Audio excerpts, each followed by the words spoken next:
Most bad meals don't happen by accident. The warning signs were right there, on the menu, on the table, in the room, if you knew how to read them.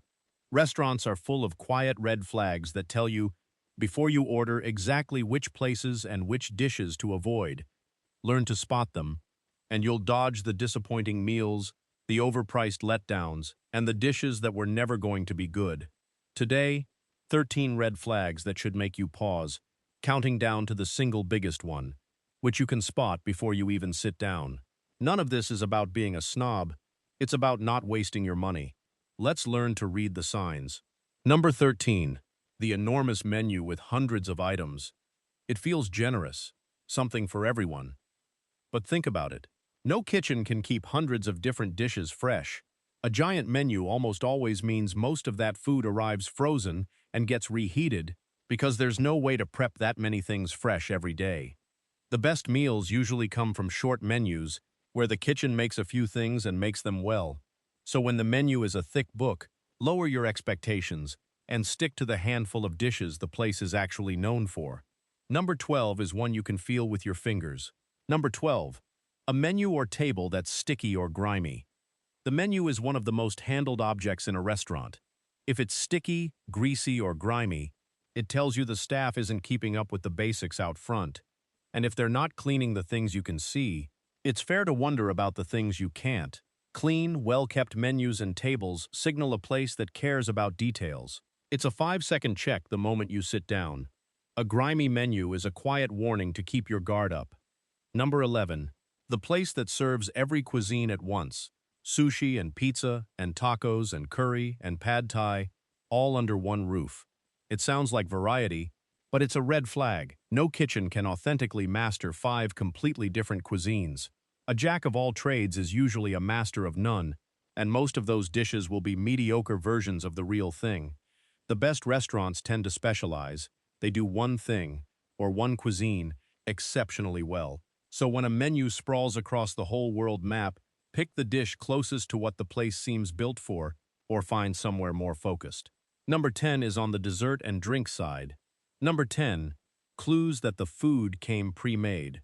Look around. A wall of self-serve frozen drink machines, a glass case of pre-cut cakes, sauces in branded squeeze bottles on the table. These are small signs of a place that assembles more than it cooks. Not always a deal breaker, but a clue to how much is actually made there. A kitchen that takes pride in cooking usually shows it, in fresh sides, house sauces, and desserts that don't look factory cut. So scan the room for these tells. They quietly tell you whether you're somewhere that cooks or somewhere that reheats. And number 9 is a seafood-specific warning. Number 9, a seafood spot where everything is fried or buried in sauce. A restaurant confident in its fish offers it simply, grilled, baked, steamed. Because fresh seafood doesn't need hiding. When the entire seafood menu is breaded, deep-fried, or drowned in heavy sauce, that's often a sign the freshness isn't there, and the kitchen is masking it. Heavy batter and thick sauce are great places to hide a fish that's past its best. So at a seafood place, look for at least a few simple preparations. If there aren't any, that's your answer. Number 8 is about the prices themselves. Number 8. The luxury dish at a bargain price. A huge lobster dinner, a prime steak, or an all-you-can-eat premium seafood deal for a shockingly low price isn't a steal, it's a warning. Quality ingredients cost the restaurant real money.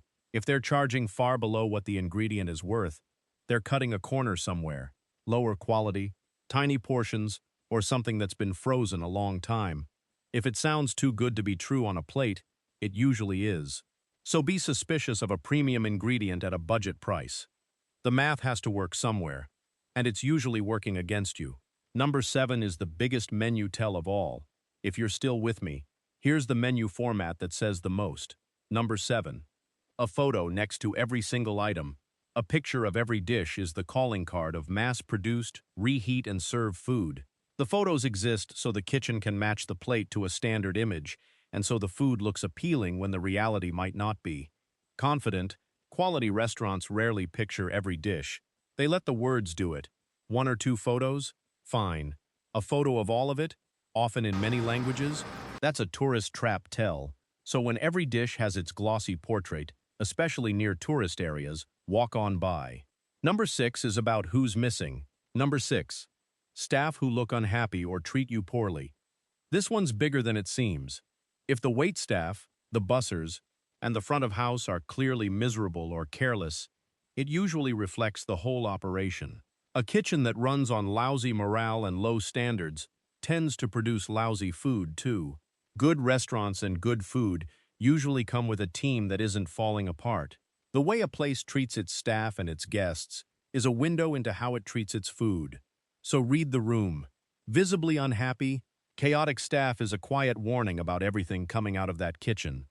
Number 5 hits your nose first. Number 5, trust your nose the moment you walk in. A great restaurant smells like the food it's proud of. A red flag is a place that smells strongly of cleaning chemicals masking something, a stale or musty odor, or, in a seafood spot, an overly fishy smell. Fresh fish shouldn't smell fishy, it should smell like the sea, clean and briny. Your sense of smell is a powerful, instant quality detector. Use it. So pause at the entrance and take a breath. If something smells wrong, believe it and consider eating elsewhere. Number 4 is about the crowd, or lack of one. Number 4, a place that feels frozen in time, and not in a charming way. Dusty decorations, a faded and yellowed menu, sun-bleached photos of dishes in the window. These small signs suggest a restaurant that stopped paying attention, and a kitchen that's coasting on autopilot rather than caring about what goes out. There's a difference between cozy and classic, and neglected and tired. Learn to feel it. So notice the small details of upkeep. A room nobody's tended in years is rarely hiding a kitchen that's trying hard. Number 3 is a money red flag. Number 3, a menu that hides its prices.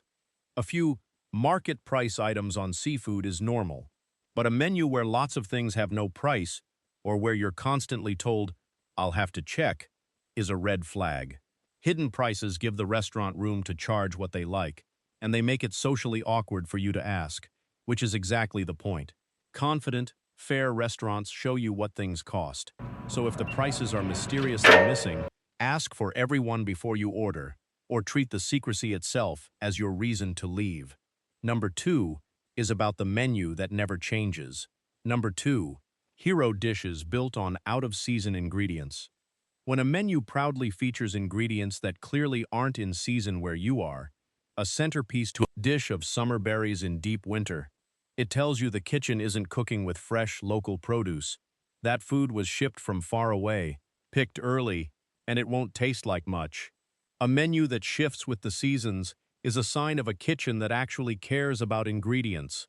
So if the star of the menu couldn't possibly be fresh right now, lower your expectations, or order something that can be.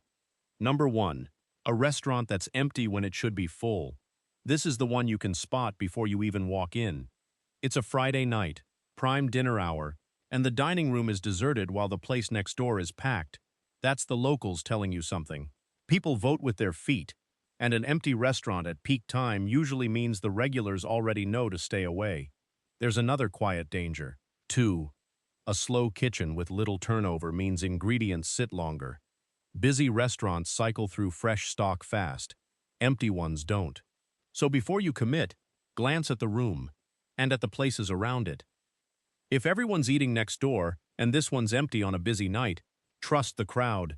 The best red flag detector you have is simply watching where the locals choose to eat. So there they are. 13 red flags.